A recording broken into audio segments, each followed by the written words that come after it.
Hello children, NannyG here again with Jake, my dear parrot, and he's been a good friend for many years actually, until my hair turned pink actually. He's a bit pink himself sometimes, but anyway, what's happening today, Jake? Was anything happening? Ooh, oh my goodness, oh. Whew, did you hear that? I can certainly smell that. Jake, was that you? It wasn't me. It was you, wasn't it? It was you, wasn't it? It was, I bet it was. What are you laughing about? It was Jake. Whew, my goodness. And, ooh, he's left it on the desk. Oh, Jake. It's a rather large one. What have you been eating?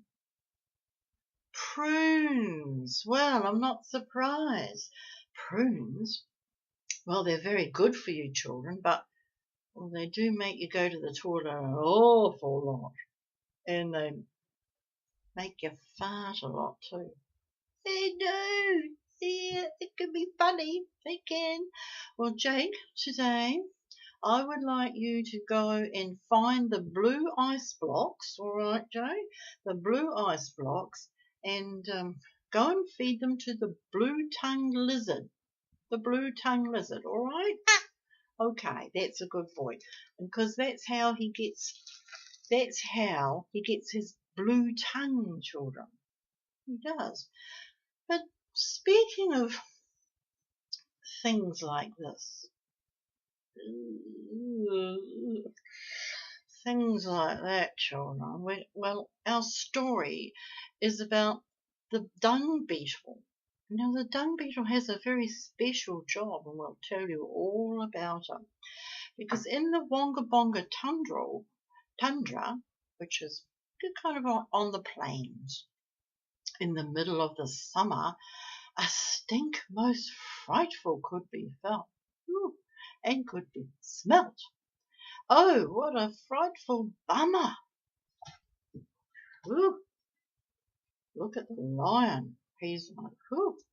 It permeated the plains on which there had been no rains. The lions were all disgusted, along with the tallest cranes. The elephant held his nose. It's coming from over yonder. This pong is getting stronger. I can't stand it any longer.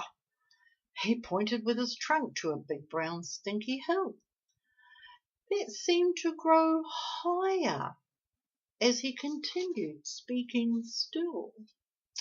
So the animals all decided to check out the strange reason why this hill left so many of them a coughing and a sneezing, fighting their way bravely through the heavy, wafting smell that on arrival made the tortoise crawl under his safety shell. A huge pile of animal dung. Here it is. Animal dung. Ooh.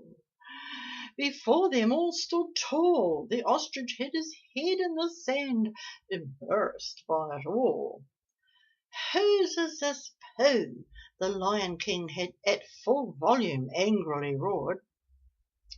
It's stinking up the jungle and our land on which it's stored. Then out from beside his paw a beetle said, Don't whine. The dunghill you see before you is none other than mine. Look, he's just a little, look at him there. He's talking to the lion. Oh, yes. The animals stood astonished. Gosh, the king of the beasts even more. I guess none of us would own up. It must be yours for sure. Blaming on the little dung beetle or the pile of dung. Wow. But where did all it come from? And what's it all about? These dung balls come from all of you, the beetle had to shout. On further close inspection, yes, everyone had to admit that the pile of poo before them was indeed each other's shit. Ugh, it's a disgusting word, but it's true. Then come now, little beetle, and tell us why it is you roll our dung around the tundra and pile it here like this." The beetle sat back on his bottom and sighed a heavy sigh. "I'm sick of finding poo everywhere. It's just a great big pigsty." It was becoming that way, wasn't it?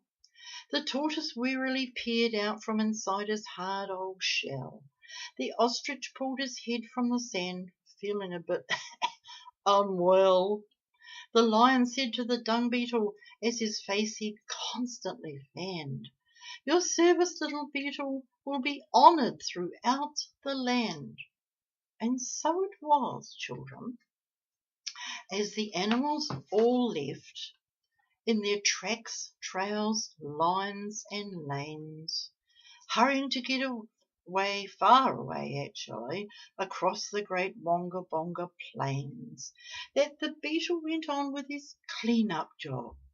And no one dared complain, for he was the cleanest of them all, though he's looked on with disdain. That means he's looked on like, "Oh, who do you think you are? He's the cleanest of all the animals." Cleaning up, rolling up the poo, the animal poo, and rolling it away to his mound of, his hill of poo, isn't it? Really?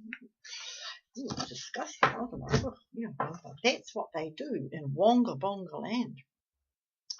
So that's really all from me today, but I have a little fact to share with you. Not really a fact, just a little bit of advice actually. Don't forget, children, to tell the cat to share his fleas with the neighbour's dog. Oh, that's right. And if you have a dog, tell him to share his fleas with the neighbour's cat. You just do that.